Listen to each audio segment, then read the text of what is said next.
Guys, কি খবর? আশা করি ভালো আছেন। আমিও আপনাদের দোয়ায় ভালো আছি। আজকে নতুন আরেকটি ভিডিও নিয়ে এলাম। আজকের এই ভিডিওতে আপনাদের সাথে আমাদের বাঁশ গাছের কিছু কথা আপনাদের সাথে শেয়ার করব।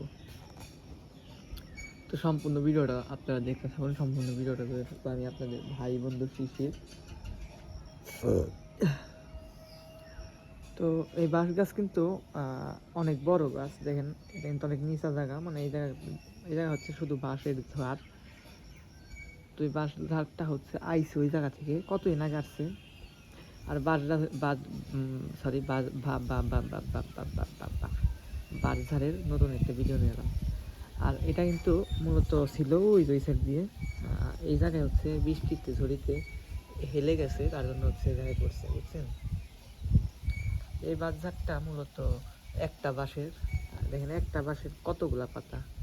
আপনাদের কার কার এলাকায় বাঁশঝাড় আছে অবশ্যই আপনারা কমেন্ট করে জানাবেন।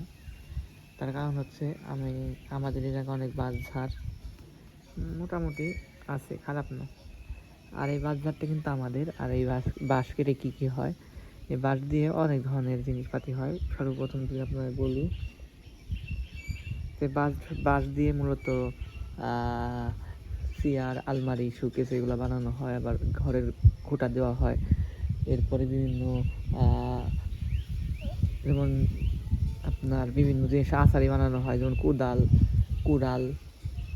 তারপরে হচ্ছে আপনার ভেসাল মাছ মারার কিছু পণ্য বানানো হয়। তারপরে আপনার হচ্ছে ঘুড়ি বানানো হয়।